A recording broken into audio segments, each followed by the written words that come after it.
In this video, I'm going to give you a blueprint on how to score highly on the GRE. My name is Athish, and I recently scored a 329 on the GRE, which breaks down to a 168 on the quantitative section and a 161 on the verbal section. Now, I had about 7 weeks to study, and I was studying for this exam full time, but the tips and tricks I teach in this video can help you regardless of whatever your testing scenario is. So the GRE is broken up into 3 portions. There's the verbal reasoning portion, there's the quantitative reasoning portion, and there's the analytical writing portion, which I'm going to talk about in a different video because it takes a lot to do well in that section, in my opinion. The verbal reasoning portion has 2 sections, which are 18 minutes and 23 minutes, and the quantitative reasoning portion of the section has also 2 sections, which are 21 minutes and 26 minutes, I think. So let's talk about the verbal section. So the 2 sections in the verbal portion of this exam contains 3 types of questions. It contains text completion questions, it contains sentence equivalence questions, and it also contains reading comprehension questions. Now, to do well on this section of the exam, I think that you have to do 3 things specifically. The first thing is studying vocabulary. Now, this is the most important aspect of getting a good score on the verbal reasoning section, simply because if you don't know most of the vocabulary words they're telling you on this test, you're just going to end up guessing, and then you're just probably going to get a lower score. This is especially true for sentence equivalent questions, where if you don't know 4 out of the 6 vocabulary answer choices, you're probably going to get the question wrong. Now, with vocabulary, what mostly trips people up is not knowing a word, not knowing all the definitions of a word, or not knowing how to use that word in a sentence. So to really learn vocabulary words and to really understand words well, I recommend you create your own flashcard deck compared to downloading one from the internet. So companies like Magoosh and TTP have vocabulary banks, and I recommend you download one of them and create your own vocabulary set using those. Now, I know this is a very exhaustive approach, kind of manually creating cards digitally or on paper, but I truly think that this is like the best way to actually grapple with words and to commit them to memory. So in each card, you should list all the definitions of a word and then put 1 or 2 example sentences which show how to use that word in a sentence. Now, the second most important thing to do if trying to get a good verbal reasoning score is to learn the skills that are needed to do well on this section. Text completion, sentence equivalence, and reading comprehension questions can get very difficult.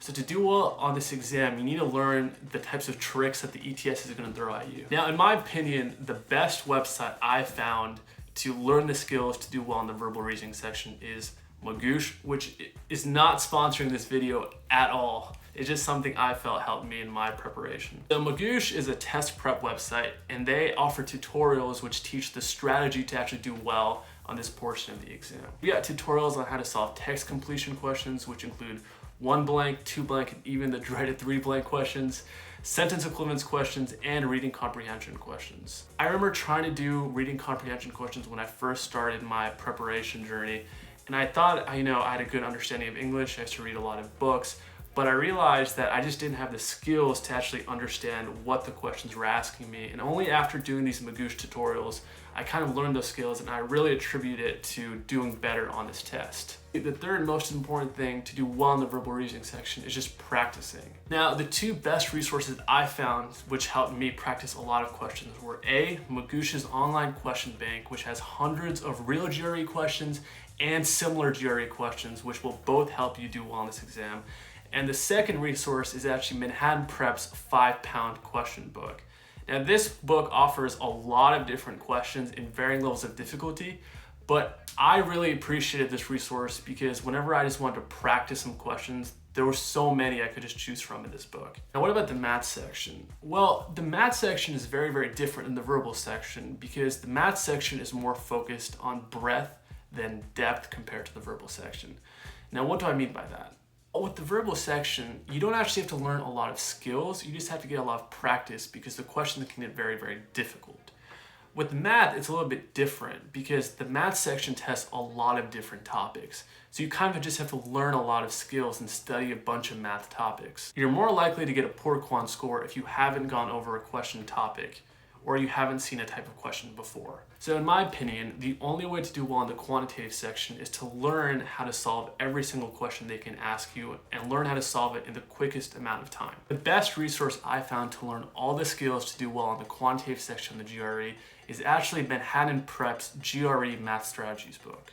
So this book contains a summary of every single topic, and they have a list of practice questions at the end of every single chapter to test your skills. And I would focus on learning topics that you don't know or don't know too well. So for me, that was probability, geometry, statistics, and rate distance problems, because I really sucked at all of those. Similarly, you also just have to practice a lot. The best 3 resources I recommend for practicing are, again, Magoosh's online question bank.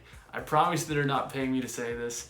TTP's question bank was also great. They offered, great questions on prime numbers, number properties, which really helped me get a good score.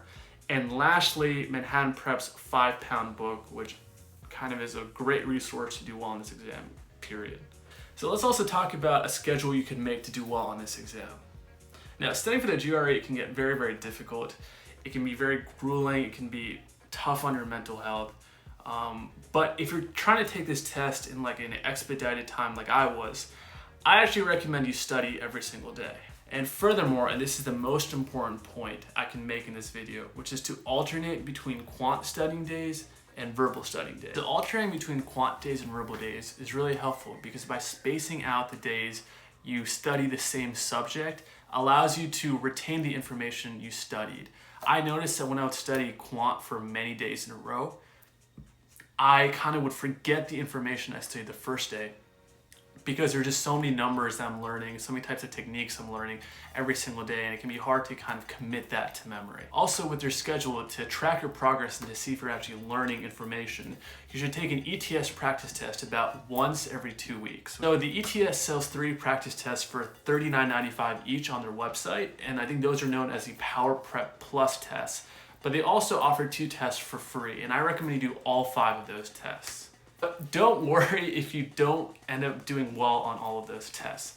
For me, when I was taking these practice tests, my scores would go up and down constantly. I remember the first practice test, I scored a 312 on, and then the next practice test, I scored a 326. But then the third practice test, I ended up scoring a 315, which was kind of, debilitating, honestly. But don't think of it that way. Just think of kind of each practice test as a way to get experience doing real, actual questions and as a way to kind of refine your knowledge and get better as a test taker. All right, that's it for this video. Thank you so much for watching, and I wish you the best of luck on your test preparation journey, and I hope you get the score of your dreams on the GRE. Please feel free to like or subscribe. Also, if you leave a comment, I'm gonna do my best to get back to you so I can answer all your questions. Thank you so much.